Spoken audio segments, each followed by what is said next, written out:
Good morning, everybody.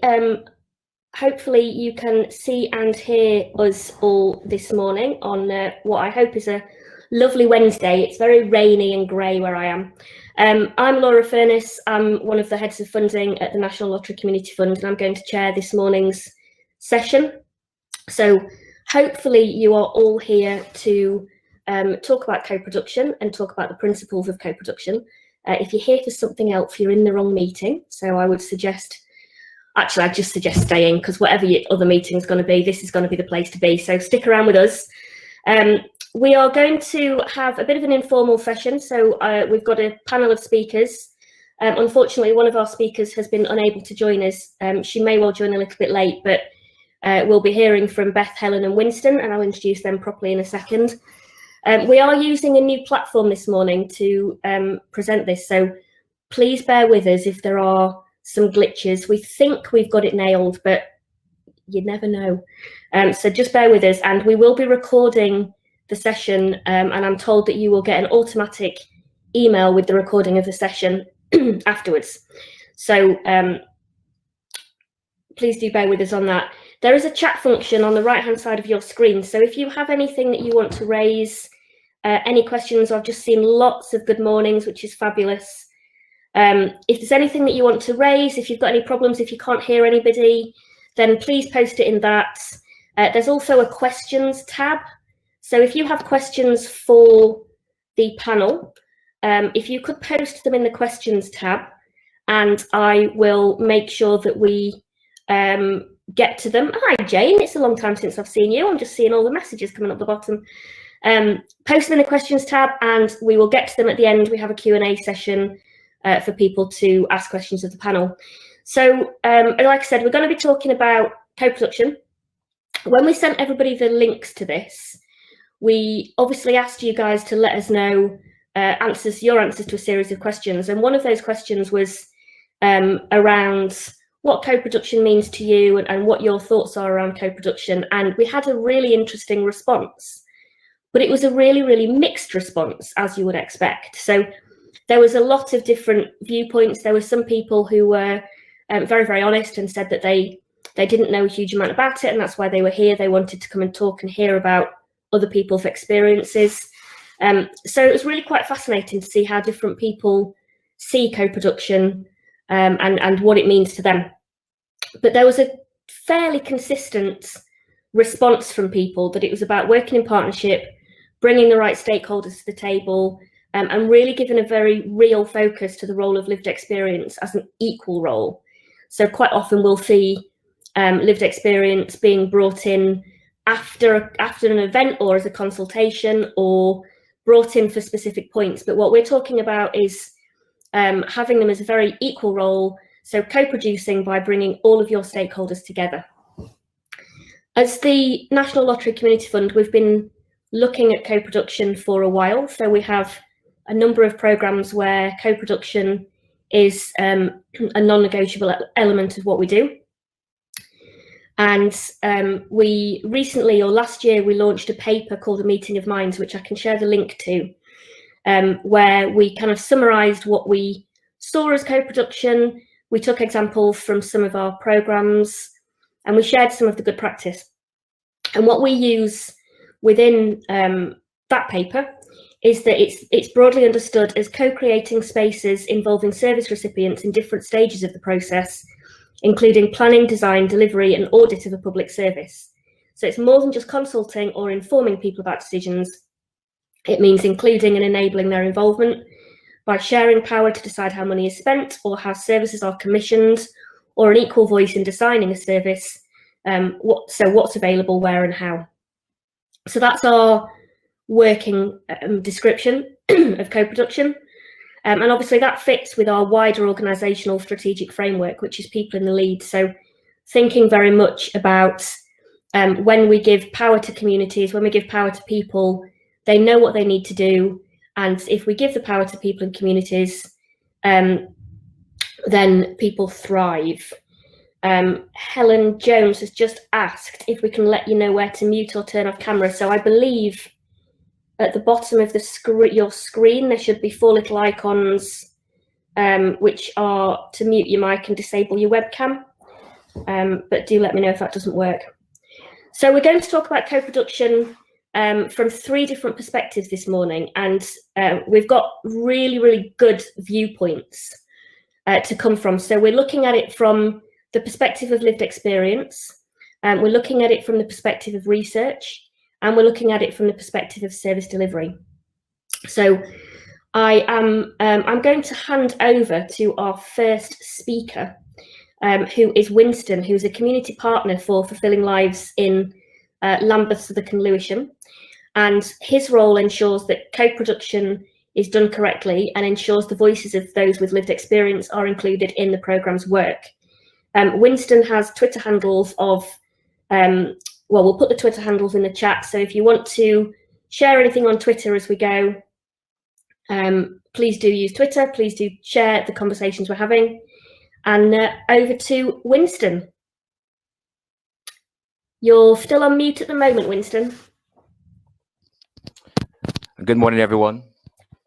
I'm just going to be speaking about co-production from a lived experience perspective.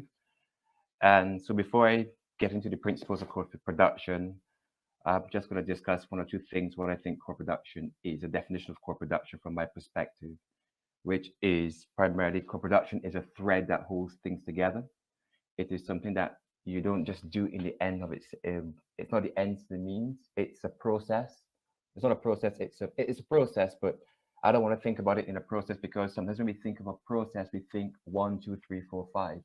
And sometimes co-production should be able to have the space and room to be really creative and take on a life of its own. One of the things I've noticed when doing things in co-production is that sometimes we use language that is a bit difficult. Sometimes we use language and we attribute characteristics to systems, which are human characteristics. And I think sometimes we even get lost in our own language. So we talk about the system being resilient, and I think we use it so much and interchange it so often with beneficiaries or clients and institutions, and at the end of the day, we don't know what is happening or who we're talking about or what we're actually affecting. Where I think co-production should be, we should always be looking to measure the results by the people we impact. Although we're trying to change systems, at the end of the day, the measurement should be by people we impact. I just wrote a few principles of co-production a few principles I think that make co-production work really well. They're not exhaustive, but I think they're very important. And sometimes we overlook these principles, or we see them in a particular perspective. So the first principle that I wrote to make what are the principles of co-production for me is authenticity. It's very important that we are authentic, coming from a lived experience perspective and working with people who have lived experience, because we've been through a cycle of so much change and disappointment and hearing so many things that never actualize. We are quite sensitive to knowing when something isn't real or when something isn't genuine. So to have lived experience incorporated into a program, I think everybody who's taking part of it needs to be authentic as possible. We need to have genuine authenticity. The second principle of co-production that I listed was commitment. Again, from observation, from my work and being in certain panels, I think what I've noticed is that sometimes we pursue commitment by the title, by a job title. So we want to bring stakeholders to the table, but we are bringing people based on their title. So what I mean by that is that we want people at the table to co-produce, but we invite people based on their positional title who are not really committed to the project we're working on, who have no interest in or no genuine passion. But sometimes I think what can even happen is that people begin to feel guilty because co-production is the buzzword, it's a new thing, so they always have to join. So people are joining just to be part of it. Still, a part of commitment is we talk about power in co-production, power sharing and power giving. But I was looking at commitment from a different perspective. I was asking myself this question: do I really need a commission or senior partner at the table to co-produce? By that I mean, yes, we need to have everyone involved. But I was asking myself the question: is it not better to for that senior partner or that manager to identify someone within their team or their organization who's very passionate about the work which is being co-produced and let them represent the organization? And we're talking about power, and power can be delegated. So therefore, that person will bring the power that that person will have. And then we have someone who is working, who's interested, genuinely interested in the work which is going on, rather than having illusion of co-production because we have one person from this organization and this title. So that's one thing I was thinking of that makes it work. So we need to have a.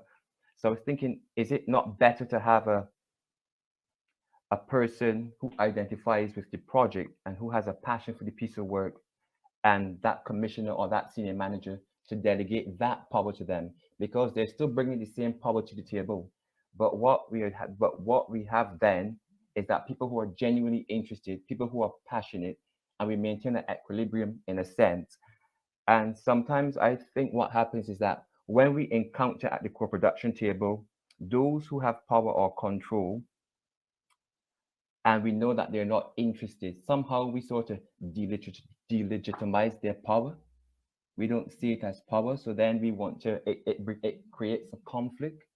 So sometimes I think it's for us to look at commitment not in terms of job title, but in terms of having power begin to be transferred to individuals from organizations or departments who are really interested in the work which is being which we're focusing on at the moment. And that's about building relationships. So I think we have a better chance in building genuine relationships if we were to explore that perspective.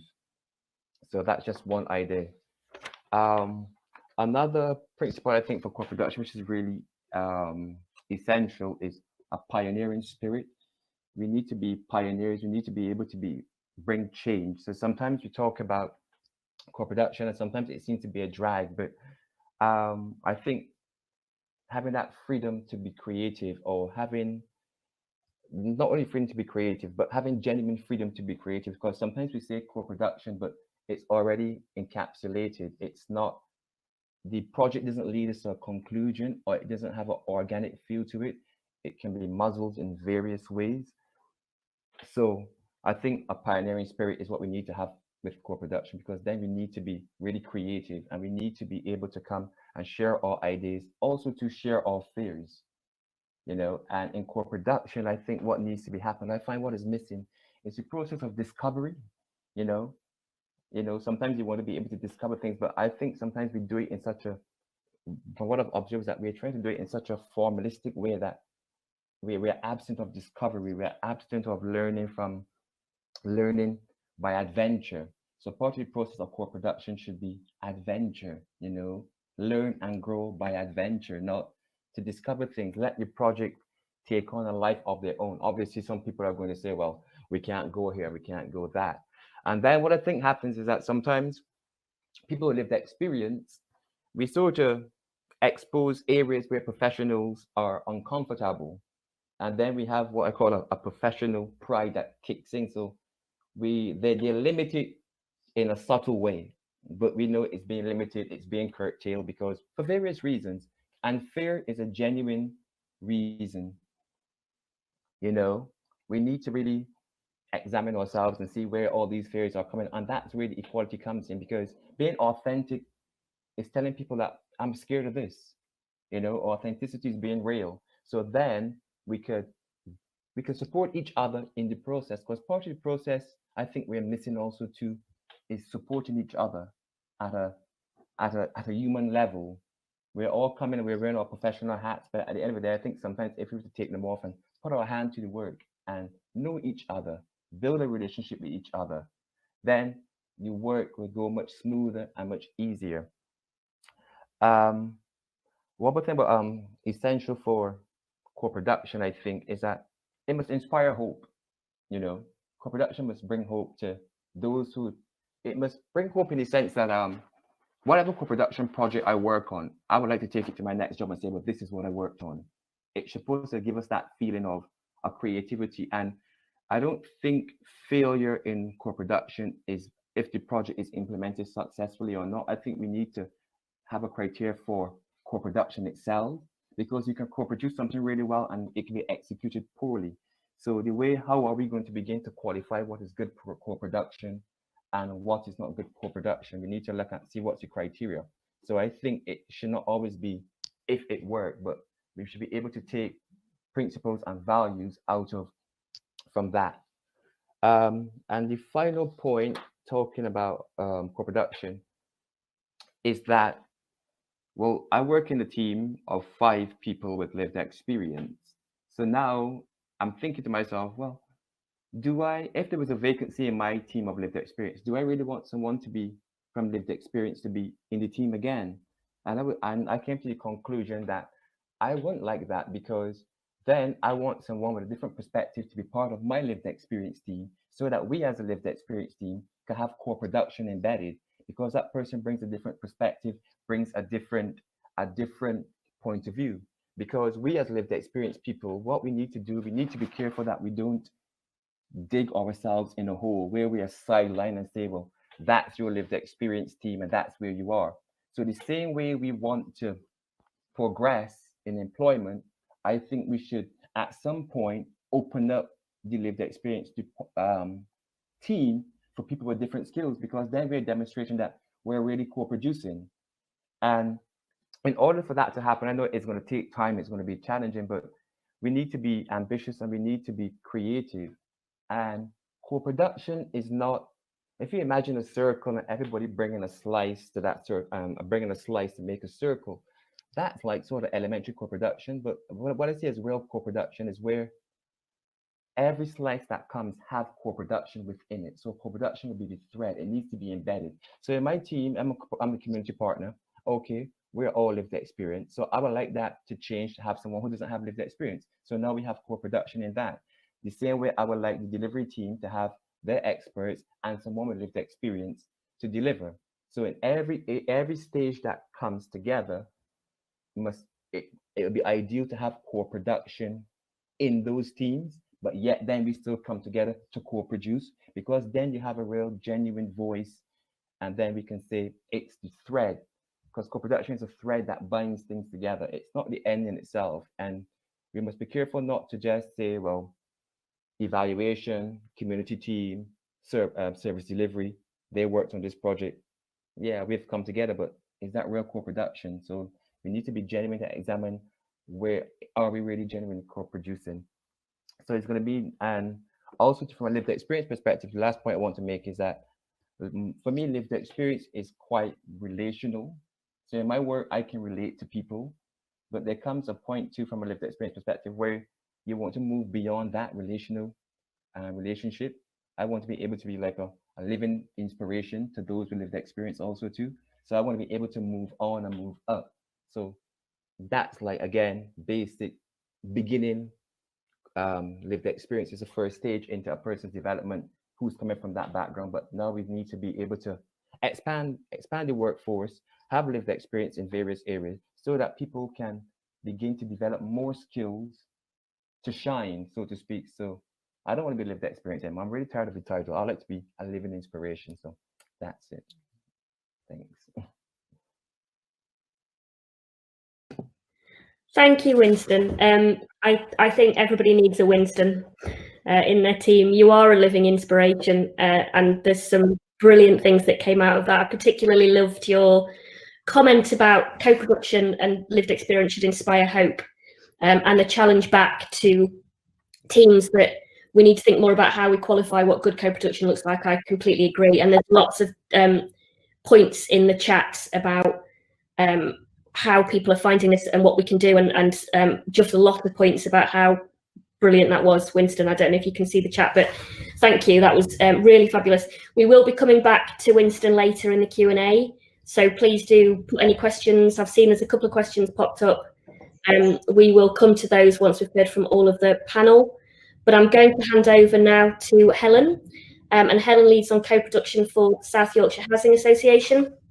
and works as part of our Aging Better programme. So Helen, over to you. Brill, thank you. It's always a hard act to follow. Winston feels a hard act, but I'll give it a go. As Laura said, I'm head of customer collaboration at South Yorkshire Housing Association, and my role is really to try and put the people we work with at the heart of what we do through co-production. I lead on co-production for the Age Better programme, Age Better in Sheffield, that was funded by the lottery, but more broadly than that, across our organisation, we really try and get sort of the customers, the people we work with, the people who live in our houses at sort of the heart of decision making and sort of what we do. So I guess that's a bit about me. Next slide, please.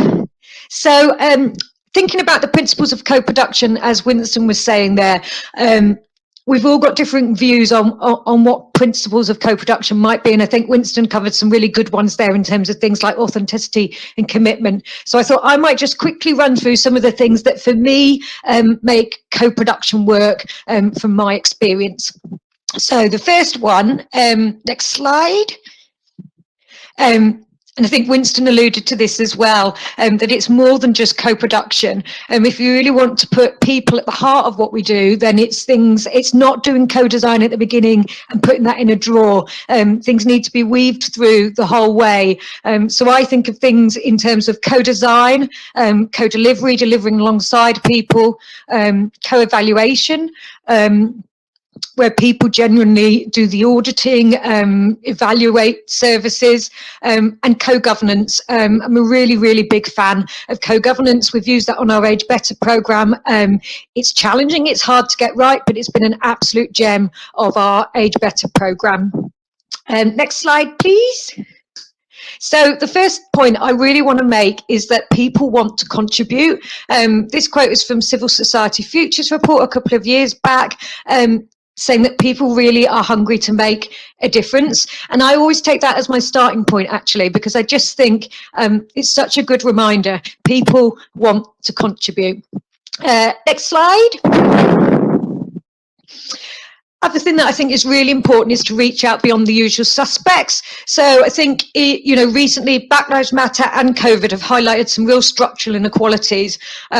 I think those of us in social organisations, need to acknowledge that. And part of that is really including a wide and diverse range of people. What I often see in co-production when it's not done well is that we go to the same people, and we're guilty of that too, but you go to the same people for your workshop, the same people for your panel, and you'd almost just professionalise that lived experience instead of reaching beyond. So for me, there's a real thing about getting beyond, the easy people to work with, the people you've already got on your list, and just trying to think about how you can get out there to those sort of unheard voices. And that's difficult, but I think we need to challenge ourselves on that one.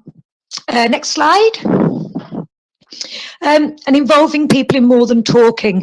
I always go back to this quote whenever I'm sort of, I suppose, wanting to challenge myself or feeling I'm getting a bit away from the heart of my job.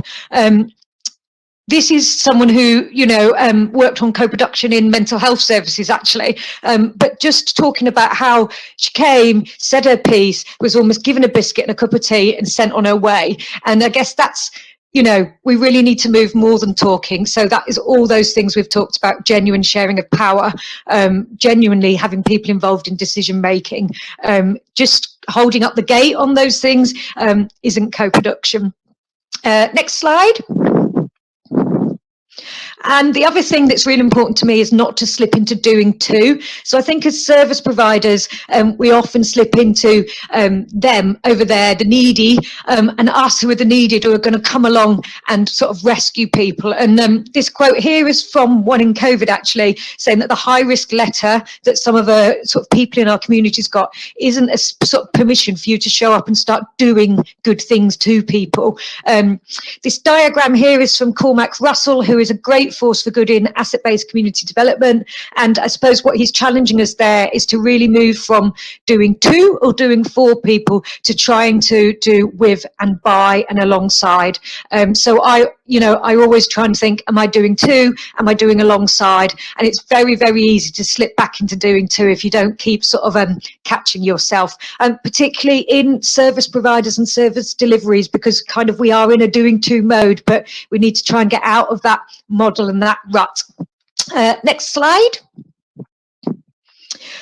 Investing in people's skills and building on people's strengths. Absolutely recommend this book, The Patient Revolution by David Gilbert, out this year.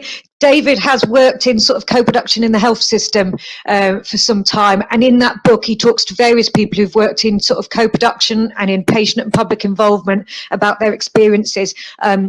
It's a great book, and one of the things he really sort of talks about is that as organisations, as service providers, we spend an awful lot of our funds on our staff, on our managers, on our leaders, but we don't necessarily put that same effort into developing patient leaders, the people we're co-producing with, and that actually that's, you know, that's a real failing on our part. So however you do it, I think it's worth thinking about how you're going to invest in the people you're working with, their skills, and build on their strengths.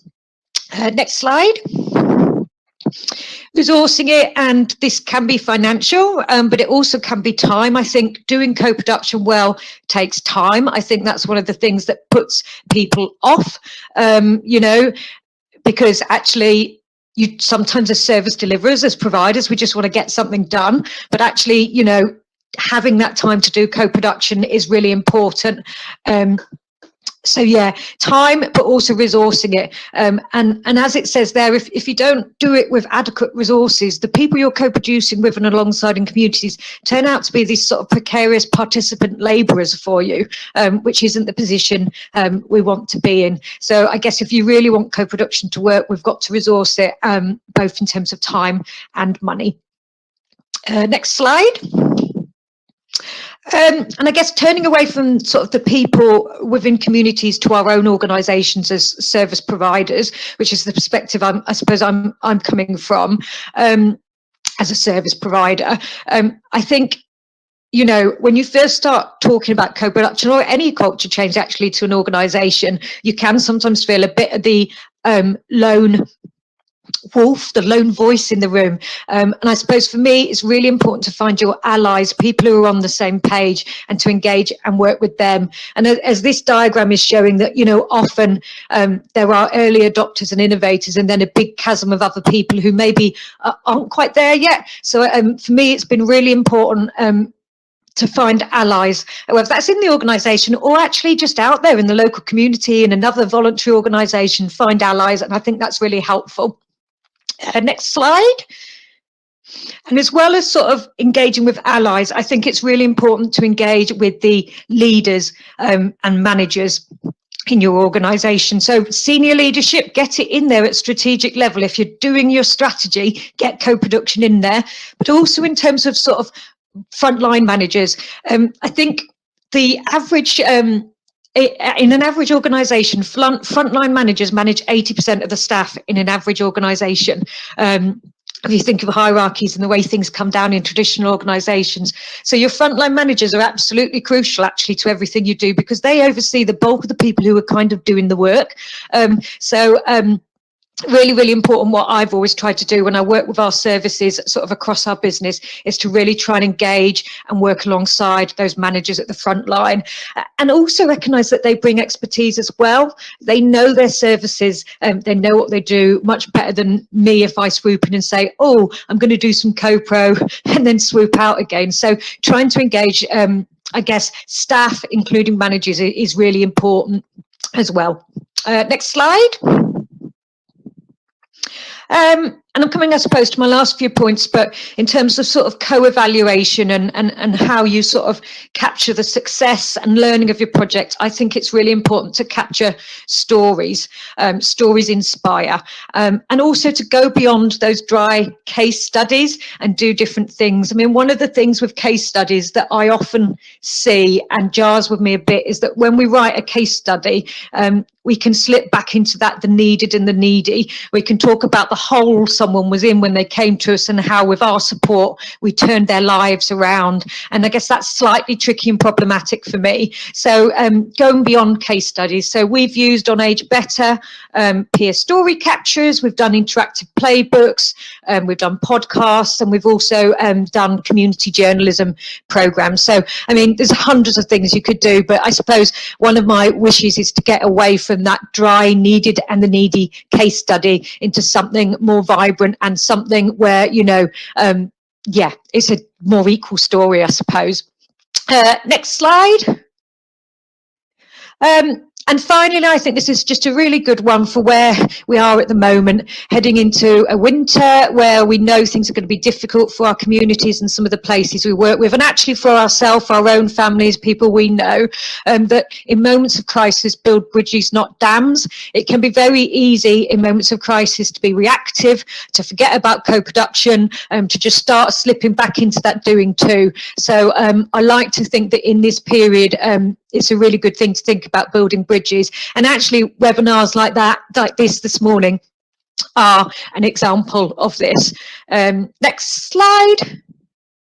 So that's it for me. My contact details are there. I think you've got access to the slides, I think, via one of the tabs. So if anyone wants to get in touch, get in touch.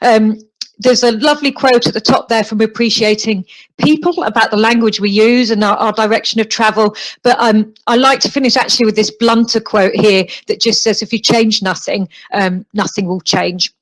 So that's me, but I look forward to some questions coming in the Q&A bit. Thank you, Helen. Another fantastic presentation. I particularly liked the end quote about building bridges, not dams, but there's some really good challenges in there for everyone, really, about how we make sure that this is something that carries on throughout somebody's work and it's not put back in a drawer, and how it's adequately supported both with time and finances. And I think your point about finding allies really chimes with me. It's really crucial, and will probably answer one of the questions we've got in the questions tab at the moment around how you can build that movement and how we can get people on board to ensure that we can do co-production in the right way. So our third speaker for today is Beth. Beth is a Learning and Impact Associate from the University of Sheffield, who's attached to the Fulfilling Lives programme. She's just doing her PhD, and she has quite an interest in gendered experiences of recovery from substance misuse and how community engagement works, but she also coordinates a public and patient involvement panel to build co-production there. So I am going to hand you over to Beth. Thank you, Laura, and thank you, Winston and Helen, for such powerful presentations so far. It's been wonderful to listen to. So before I start, I guess I just wanted to do my own kind of check-in, because I think reflexivity is really crucial to what we're talking about. So whilst I'm discussing co-production and research this morning, that's not to say I've kind of got it right, and hence the cake on my slides. And Winston, it's like we're in sync, because you just mentioned cake earlier too. So there's no, I guess, manual for how to do co-production and research. So I see it similar to baking a cake. You can follow the recipe and have all the ingredients that you think will make a wonderful cake, but that doesn't always mean we're going to get it perfect. So I think it's really a kind of a process of test and learn, refine your method as you go, and just kind of learn from what's worked and what hasn't, and go forward from there. So yeah, Laura's kind of given a summary of what I do. So just to mention a little bit more about the public and patient involvement panel that I coordinate. So it's called SHARP, and SHARP aims to empower those with first-hand experience to kind of shape how current and upcoming research is undertaken, but to really kind of embed the voice of recovery within that. So the panel's made up of individuals who have used substances, family, friends, carers who have supported those, as well as kind of volunteers and staff.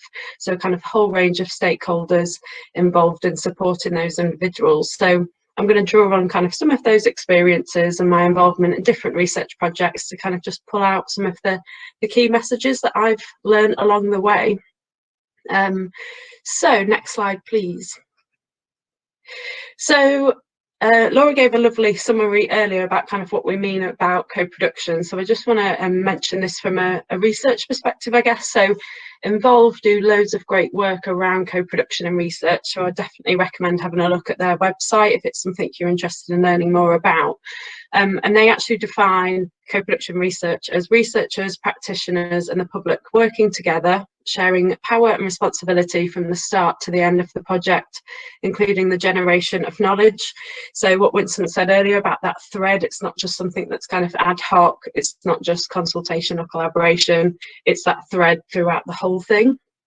And I don't think researchers have always got co-production right, or academics, and I think before the two worlds kind of sat quite separately, and it's kind of building that bridge between the two that's really important. But actually it's over to us to think about how we are going to provide the spaces and the environments and opportunities to bring those worlds together and really work in a co-productive way. So next slide please.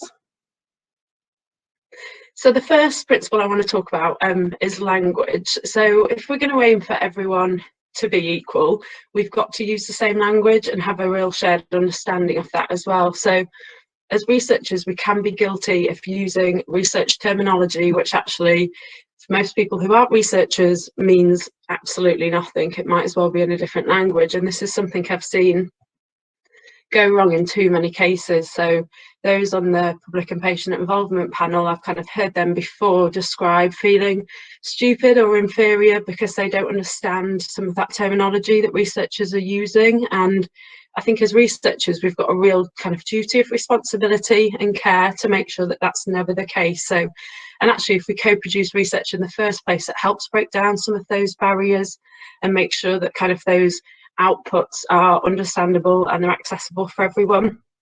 And if we're going to do research, we should never ever marginalise and exclude those who the research is about. So I think that's really crucial. But I've also seen it the other way around too. So researchers have come to the public patient involvement panel and they're just so used to inhabiting their kind of own academic research world that they just can't communicate with the panel.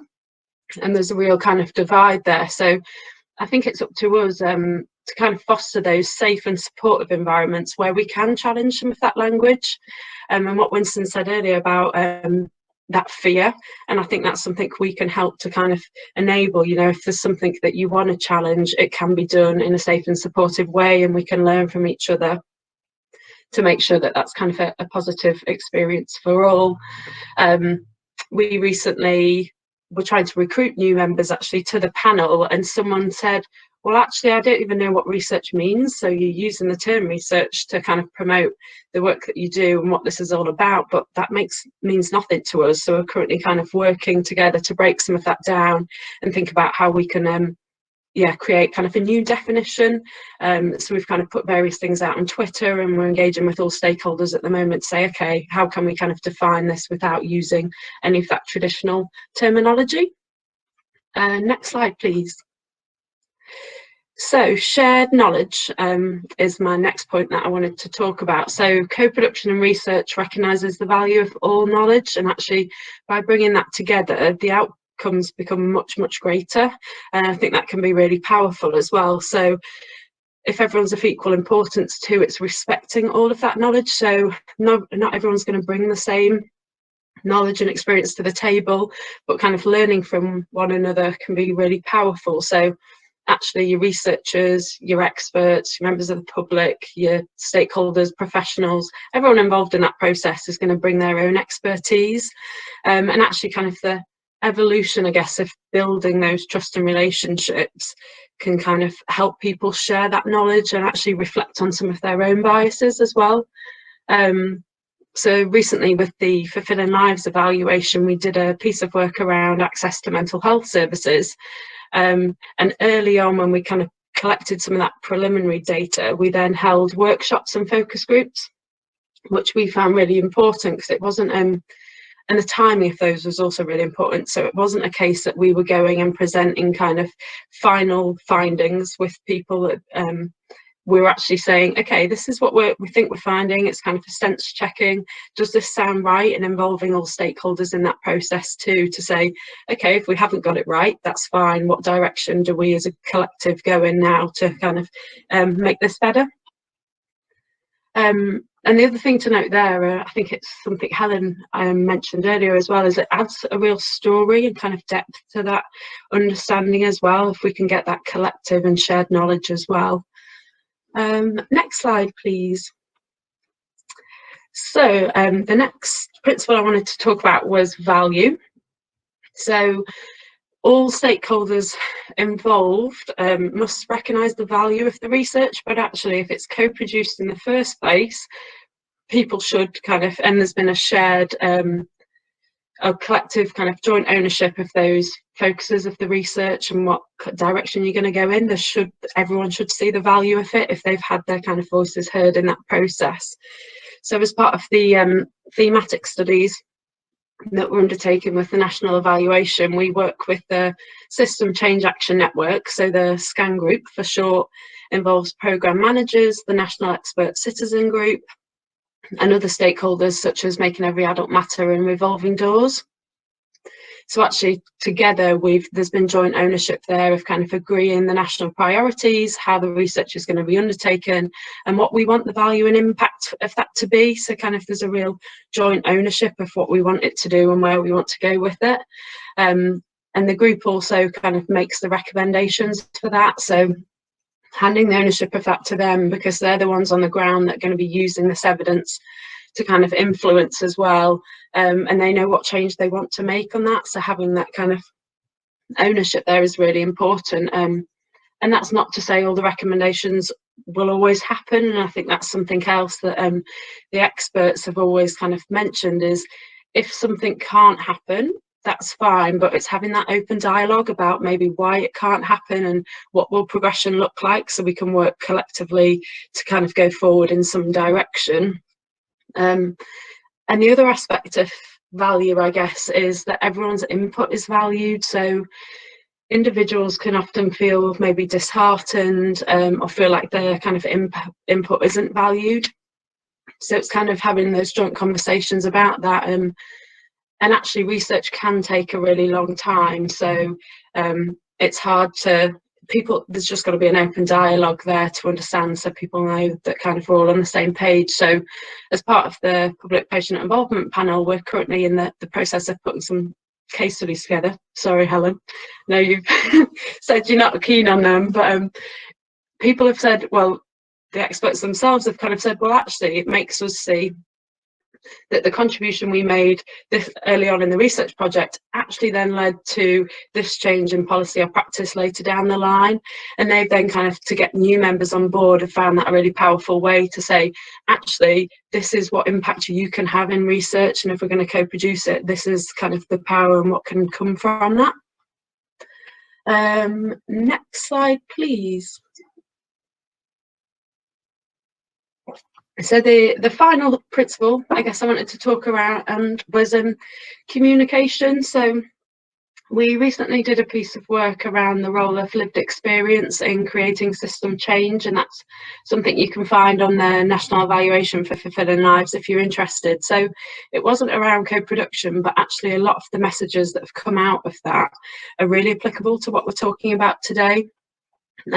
So there's got to be kind of clear and consistent communication between everyone involved, and people need to be kept informed throughout. So I was recently speaking to the peer researchers who are part of Newcastle and Gateshead Fulfilling Lives, and that was something they commented on too. So research can take a long time, but actually some of the peer researchers, they'd gone to a conference and something was presented and someone said, hang on, I think I was actually part of this, and I'm pretty sure that's my quote they're using on the slides now, but I haven't heard anything about this project for 3 years now, and I didn't even think it was going ahead still.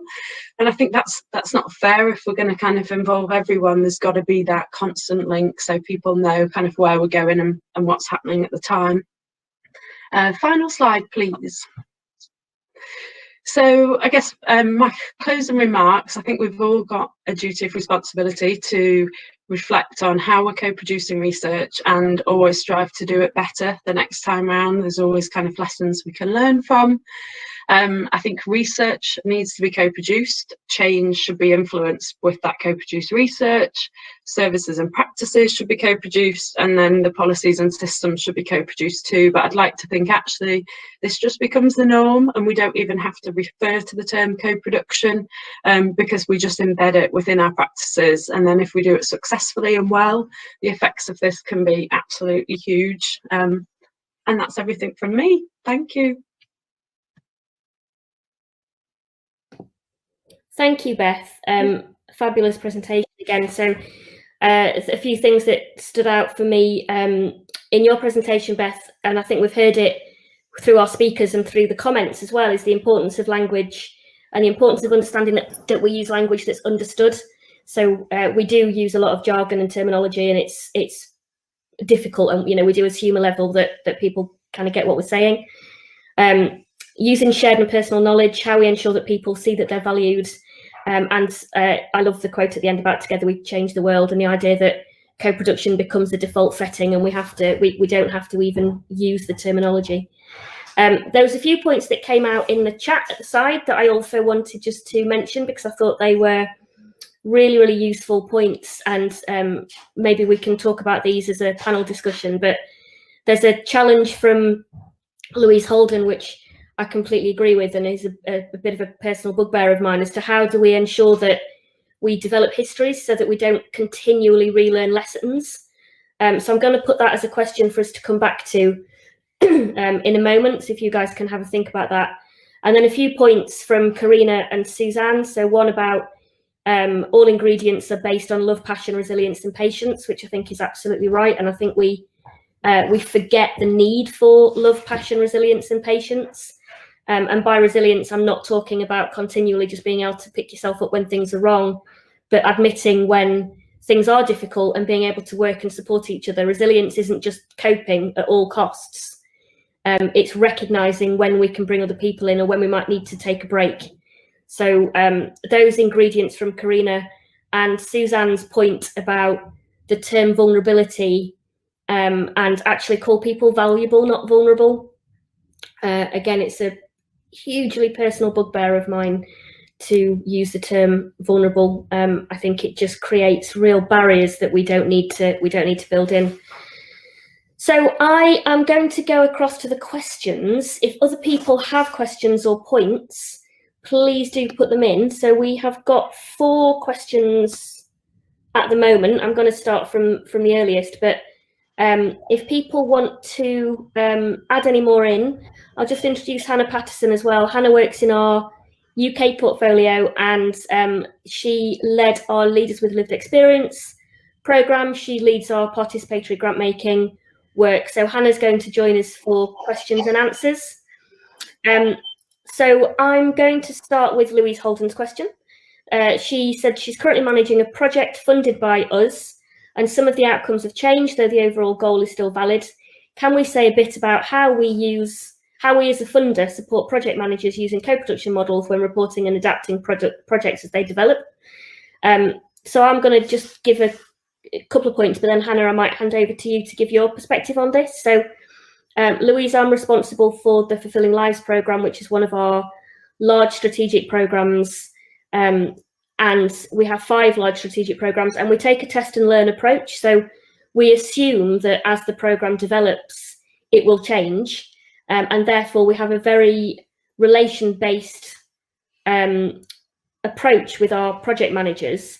So if they do need to change things, particularly based on either views from their expert citizens or times like now where, COVID threw this massive thing at us that I don't think any of us expected. And on Fulfilling Lives, we went overnight from dealing very much with systems change, doing things around systems change, trying to build research pieces, trying to look at what the evidence is to create a better world. And we moved very much into reactive mode to support homeless people, to have secure accommodation, to ensure people were getting the right medication, to ensure people were getting the right level of mental health support. And we very much work on this basis that we know our grant holders know what is needed for communities. So as a fund at that time, we sent a message out to our grant holders saying, you know what you need to do, so just get on and do it and don't feel you have to ask us for permission.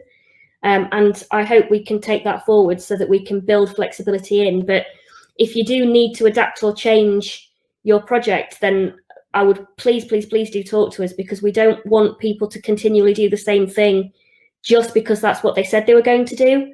The world changes and needs change. So we, in my programme, we support project managers by really giving them the power and responsibility and freedom to understand what they need to do. And we don't have milestones or key outcomes that they need to achieve anyway. So our objectives are about systems change and using the learning. So actually to adapt fits within our programme objectives. Hannah, do you have any particular views on that question? No, I'd echo what Laura says, with a recognition that if you have funding through kind of Awards for All or Reaching Communities, our funding officers are probably managing about 60 grants a piece. So don't feel that they've forgotten you. Get in contact with them and have the conversation, because it's all meant to be based on relationships. And we know that the future isn't set and things are changing all the time. And we're trying to be as flexible as possible around your project. So please do get in touch. Thanks, Hannah. Does anybody else have, from the panel, any other perspectives from your experience? Helen?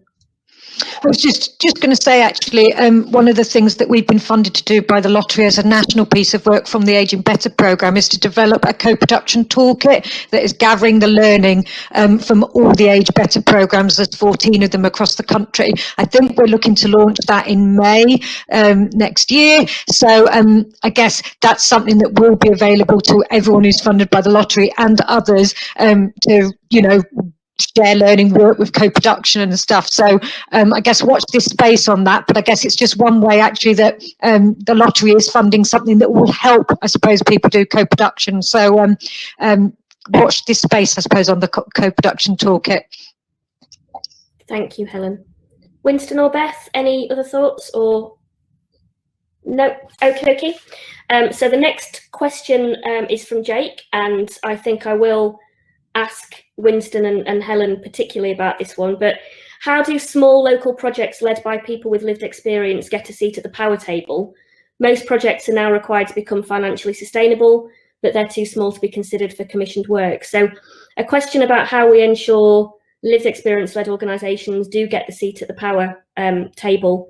And Hannah, you might have some thoughts from a participatory grant making perspective as well, but Helen or Winston, any thoughts from you on this one? I can start, Winston, and then do sort of come in. I think this is a really difficult one, and I think it is sort of part of the context we work in. I think it's very hard for small local projects who, are sort of often on short-time funding, don't have, a dedicated member of staff who can work on co-production or whatever. So I think it's very difficult. I think one of the things is that the responsibility lies with other people, I think. So like one of the things we've tried to do as an organisation is capacity build with some of the community organisations around us. So to give our time, our expertise or knowledge or learning to organisations in the communities around us, so that at the end of a period we can say, well, we've helped Sheffield, for example, in this case, local organisations in Sheffield do co-production or apply for this funding or whatever. But I do take the point that someone needs to give up their time, give up something to help others capacity build. So I think it's a really valid question. I think it's difficult, but I think we need to keep pushing other organisations to work in partnership and share skills and learning. Thanks, Helen. Winston, any thoughts from you? You're still on mute at the moment, Winston. Grant.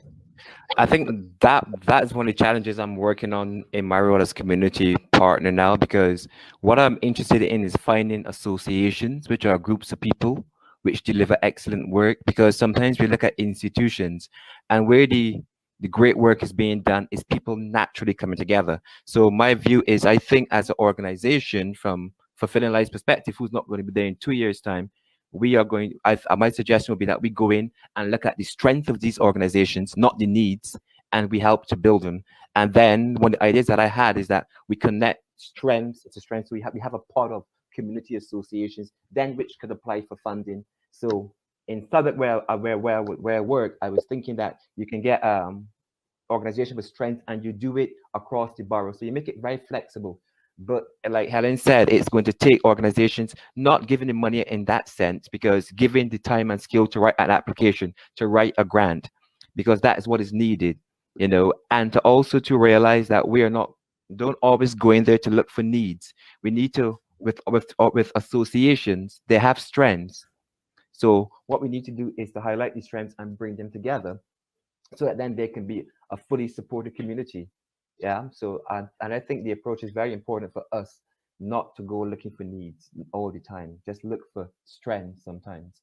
And that will make, and that will take the work forward, because then they themselves can show other institutions the great work that they're doing. And also we talk about sharing power. So sometimes it would be good for organization to bring these smaller associations on board in a financially rewarding way to carry out some of the work. And so that be an exchange of knowledge, an exchange of power, and it's for the greater good in the community. Thank you, Winston. Hannah or Beth, anything to add to that one?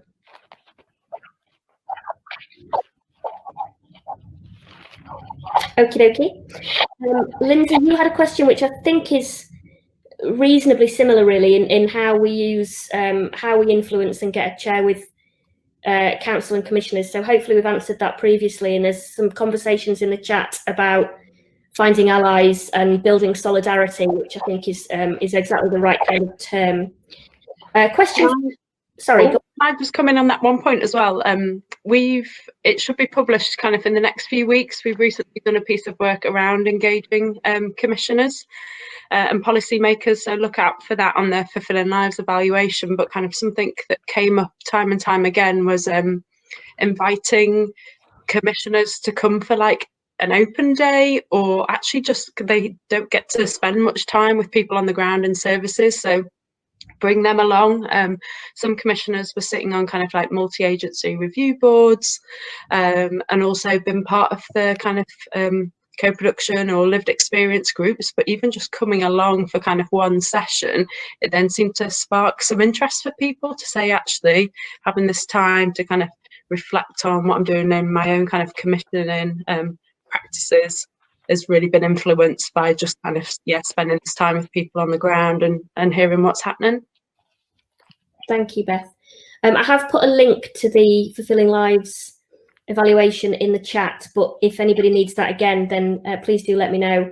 And I think through the evaluation website you can sign up for the newsletter, so you'd be updated when different pieces of research or blogs come out. Or if you follow Beth or myself on Twitter, we share things as they come out. So please do have a look at those. Rachel, you've got a question about how people are managing to build trusting relationships at the moment whilst so many meetings are virtual. I think that's probably a challenge that an awful lot of us are facing at the moment. Who would like to take this question first? Hannah. I'll go for it. Hello everybody. I am the person at the lottery who, along with my colleague Connor Cross, who's a little star, have developed and designed the Leaders with Lived Experience programme, which had its first round of funding about 18 months ago. It was a completely co-designed pot of funding, so if you have seen it or have applied for it, you may have noticed it's slightly different to stuff that we usually do, but we basically went on a road show. We spoke to 70 lived experience leaders.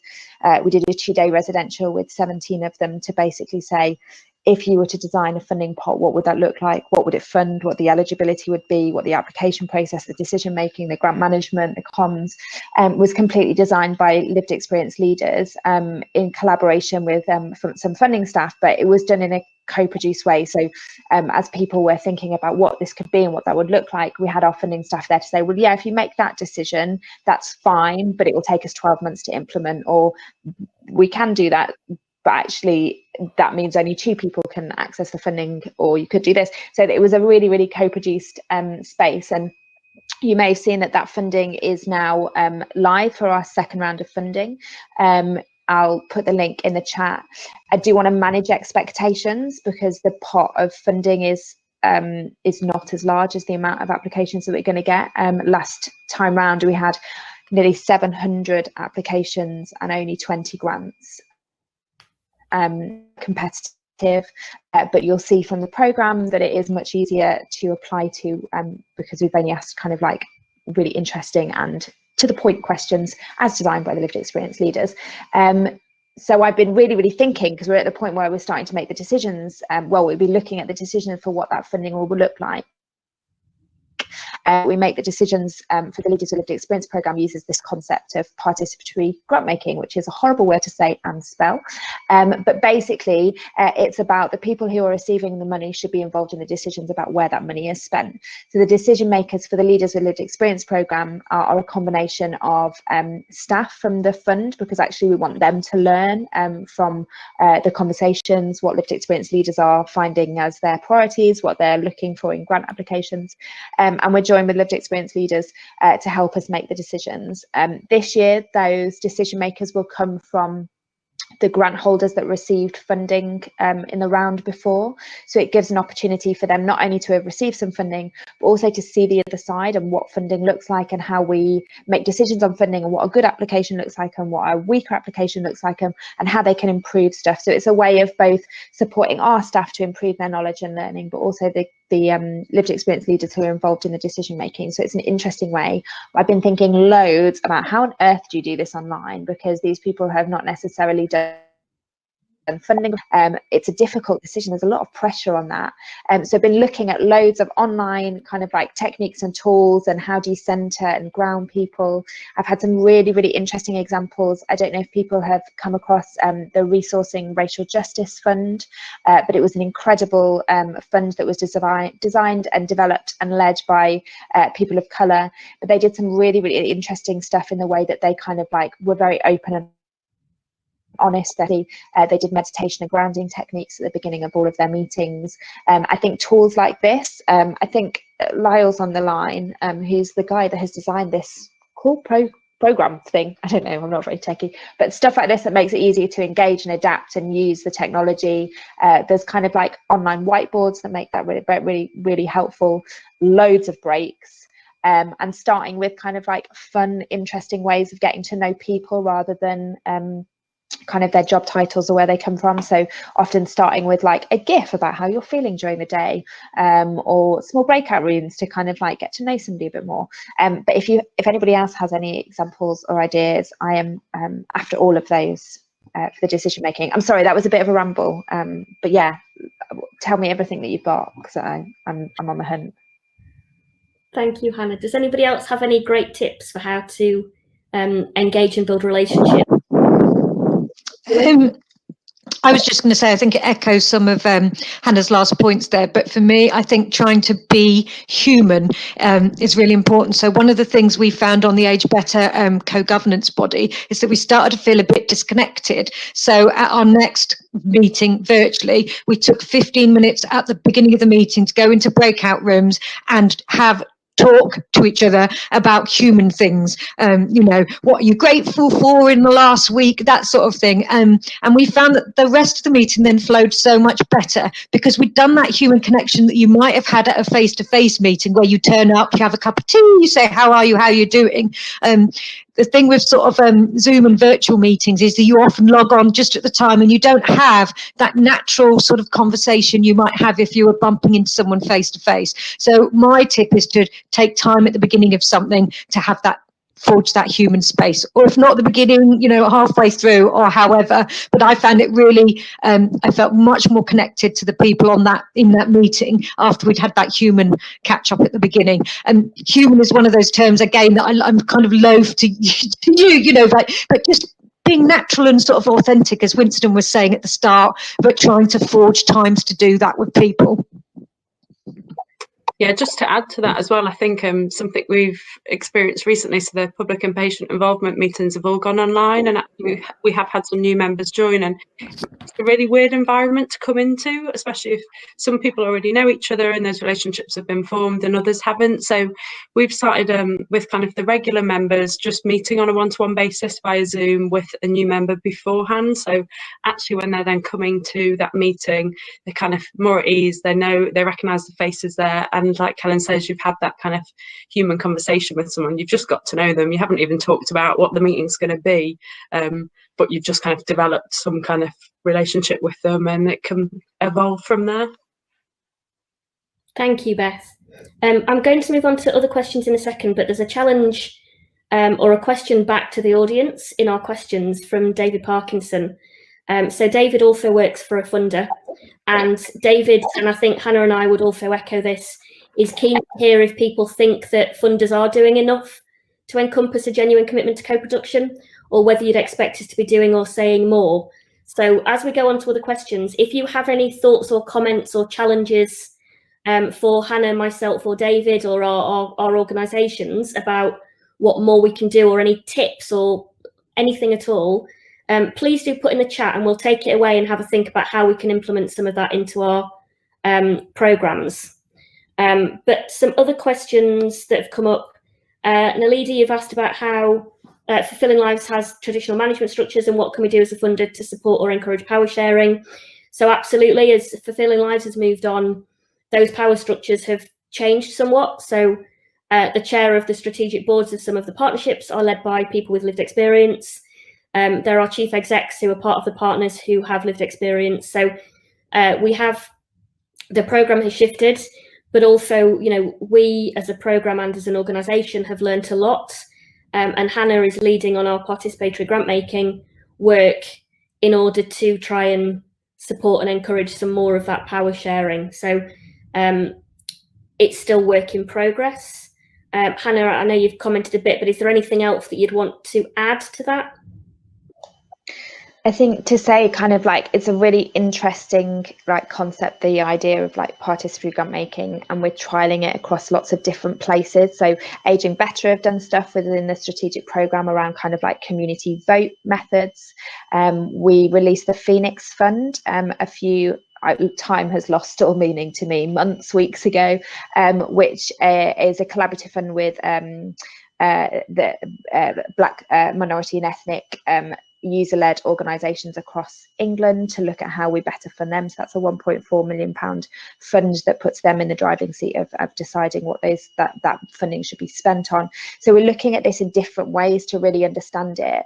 But I think it's really, really important to be transparent and clear, and that we're a bit of a weird funder in as much as like the money that we are giving out is public money, like it comes from lottery players. We aren't a trust or an endowment, we're not a family who's got lots of money, and therefore our regulations are sometimes set in government by government through law. Our governance structure is a bit difficult and different, so we're trying to work out what the best ways of doing this for the fund. So we're testing it, looking at actually, does that work or does that work, and there's some examples of it going terribly wrong and some examples of it going terribly right, as is the case with all co-production.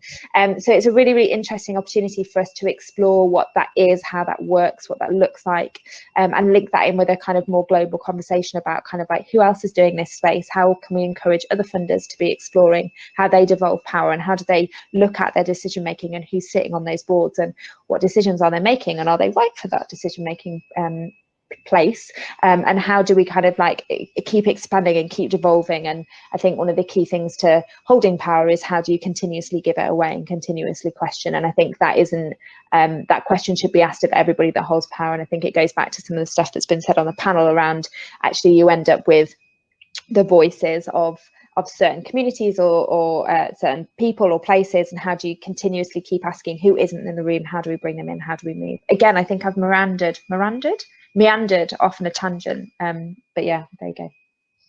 So there's a question, Hannah, as to whether people can have offline conversations with you about this, and I'm sure Hannah would be... I can talk about this for hours. So hours. I will do an introduction to the two of you.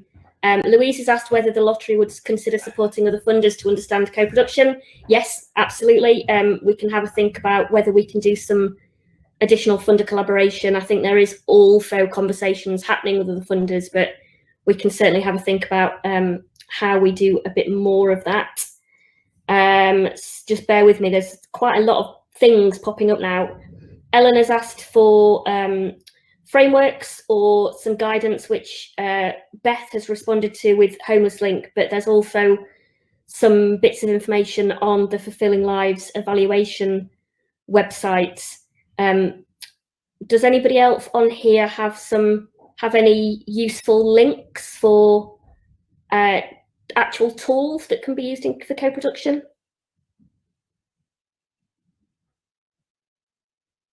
Everyone's gone quiet. We've got a very rough and ready, I guess, toolkit that we've used within house, not the one we're developing for the lottery. So I can probably share that at some point. I can't find the link now. That's the thing, because it's like, but there's probably some bits I can share. I can perhaps put the link into my Twitter handle if that's the easiest way for people to access it. That would be marvellous. Thank you, Helen. Winston, is there anything from your perspective on that, or have we covered it?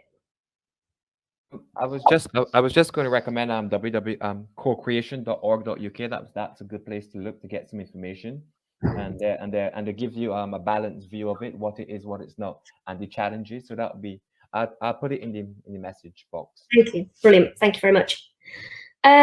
So what have I missed? Katie has asked. Helen said, in times of crisis, build bridges, not dams. How do we encourage people to persevere with co-production in the time of crisis? I don't know whether we've covered that or not, but does anybody have any good tips as to how people stay motivated to ensure that we are using co-production with the current climate? Obviously, everybody has the additional anxieties of COVID and potential loss of funding and increased need. Has anybody got any really good examples as to how things are working for you? Or is it still about finding allies, understanding how to value people, and bringing people on board? And I suppose I just add to that, for me, I just keep banging on about this stuff. I just talk and talk and talk. A bit like Hannah says, I can talk all day. I just bang on about this stuff to whoever I'm talking to. I pop onto wherever I can. So I suppose I think it is incumbent on sort of us as organisations, me as an organisation, to keep banging on about that, to keep talking about co-production, sharing power, the stuff Winston said about seeing strengths, all of that. So I guess just keep going, and eventually a movement grows, doesn't it? So just keep going, I think, is my message. Yeah, we recently, with the lived experience and system change work we did, we were actually planning to have some face-to-face events with everyone involved in that, to kind of share and to create the outputs and kind of dissemination together. And obviously that was all stopped because of COVID. We were lucky enough to have an app that everyone was on at the time, but I think something that the experts and everyone really valued was the kind of back and forward conversation. So it was all online, so it took a little bit more time, but kind of spaces where people can be kind of interactive, and they kind of developed the research going forward. So yeah, I think that was just key, is doing what you can with it being online, but making sure that space still exists, and it's not thinking, okay, because everything's stopped, we'll just continue and write up this by ourselves now. And you've got to keep it going. And like Helen says, just keep banging on. Keep knocking at the door. Thank you, Beth. I'm super conscious of time, and lots of questions are coming in and comments on the chat. Chris has asked that Chris has mentioned that part of the challenge of co-production is that by definition some outcomes are genuinely unpredictable, and from the perspective of us as a funder, what's the most appropriate way to address this when creating a project proposal or grant bid? Hannah, I'll bring you in on this as well, but from my perspective, I would just be really, really honest with that point. I mean, there's a few things in the chat about the need for funders to focus on learning and impact as rather than more traditional outcomes. I couldn't agree more. I think it's really crucial. We are moving much more towards understanding what matters to people. And so in project proposals and grant bids, I would encourage people to be really honest about what your approach to co-production is going to be, what you want to get out of it. I'm sure nobody on this call would do it, but please don't talk about co-production as a way to get funding. only talk about it if you're going to do it genuinely. We don't want to be funding people because they're using the right terminology or the right kind of somebody, calls it bid, people call it bid candy. We don't want to be doing that. So please do only talk about it if it's very genuine, but be really honest with us. Have a conversation with your local funding officer or funding manager about how you're going to do the co-production and how that benefits your project or your organisation and your community, more importantly. And we can talk through that. So do include it. We're really keen to be working with organisations that use lived experience and do co-production in the right way. So please do put it in any of your comms with us. Hannah, do you have any other thoughts on that question? No, I think the main thing is to have the conversation, and I think recognising that the work that we're big, we do all sorts of funding programs all over the place. If you have questions about what they are and how you apply for different ones, so stuff in Wales and Scotland and Northern Ireland is different to the way that we apply stuff in England. But you can chat to us, do get in contact with your funding officer, do ring up the advice line, have a conversation, so that we can help kind of like work through those processes with you. Thank you, Hannah. Lindsay's asked, a couple of people have asked actually, when the webinar's finished, can we share the chat? I'm going to say yes. I'm sure we can copy and paste it into a document, even if it's not as pretty as it might be in here. Scott or Alex, who are supporting us from the lottery perspective, if in the next few minutes you could send me a quick message to either tell me that I'm talking complete nonsense or confirm that we can do something with the chat. They have confirmed. Oh, fabulous. Great. And Jake, you've asked a question as to whether research has been done on how much non-value time is spent applying for funding when success rate is low. I'm not aware of any research on that. I'm not aware if anything's been done. I think certainly the way we work is we will have conversations at the very beginning. We try to say no to people really early on if we don't feel that something is fundable, so that we're not asking people to complete lots of forms. And generally speaking, by the time things get to our decision panels, there's about an 80% chance of success. So hopefully the processes that we take do reduce some of that additional time. I know that it's not ideal, and as Hannah mentioned earlier on, in some of our programs we have 700 applications for a pot of 20, so it's incredibly difficult. But I've not seen any research. If anybody else does have anything, please do share. And there is some research from the US on that, but not from the UK. But it purely just says like there is a huge amount of time that is wasted on this. Yeah. And it's difficult because I don't know if there's an answer to that. And I mean, a lot of funders in the US, the answer is that they don't have open programs. Approached by funders to apply, which there's pros and cons of that, but that doesn't make that accessible for everyone. So that's definitely not a route that we would ever go down. All of our funding is always open. So I can share that with, I'll try and dig it out and share it. Fabulous. I think I have answered all of the questions. If anybody has anything burning in the last couple of minutes that they wanted to ask, please do put it in the chat now. Sorry, Laura, there was just one from Debani. Oh, sorry. About it was in the chat around small BAME charity. How can we ensure our priorities and voices are heard? How we can highlight good work we're doing at a grassroots level with funders or with a strategic board. For me, I would say this to all people, but when people like message us, don't think that you can't, because you know that other organisations who are bigger and with more funding organisations will be the first person to send me an email and say, oh, how are you doing? Don't be afraid of doing that. Like, get yourselves on the radar, send the message, have the phone call, go up and say hello at the coffee, and we can help connect you and do those things. But if we don't hear from you, we don't know who you are. There's hundreds of organisations. So yeah, just drop us a message and we'll see what we can do. I would absolutely echo that. Drop us an email, follow us on Twitter, send us a private message on Twitter, on LinkedIn. Anyway, I'm always really happy to chat and connect people. Hannah's the same.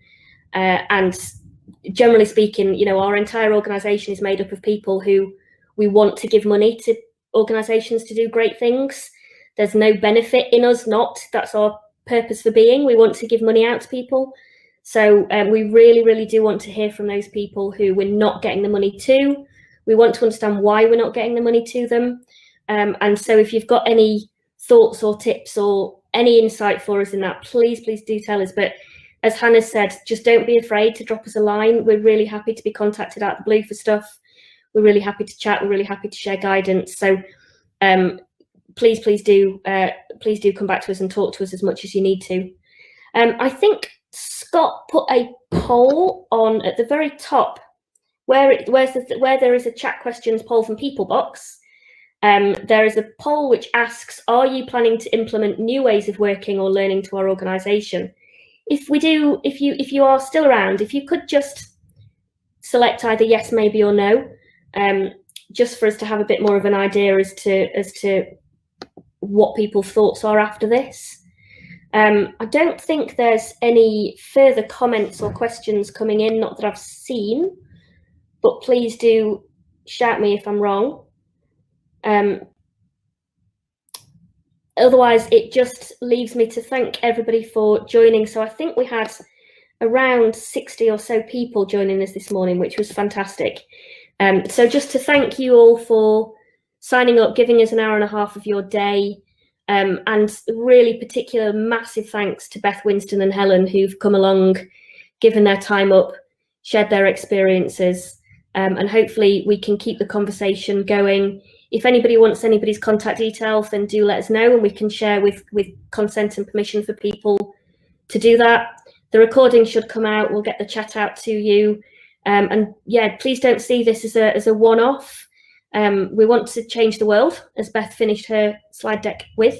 And all of my team and programs get really bored with hearing me say that is our ambition. We want to change the world. So we're going to shoot for the stars. And if you guys can help us do that, or we can help you do that, then please do talk to us. But thank you very much. Enjoy the rest of your whatever day it is, Wednesday. I've completely lost track of days. And please stay safe and keep your families and your teams safe. And thank you to you all for the great work that you're doing and to your teams. And we'll see you all again soon.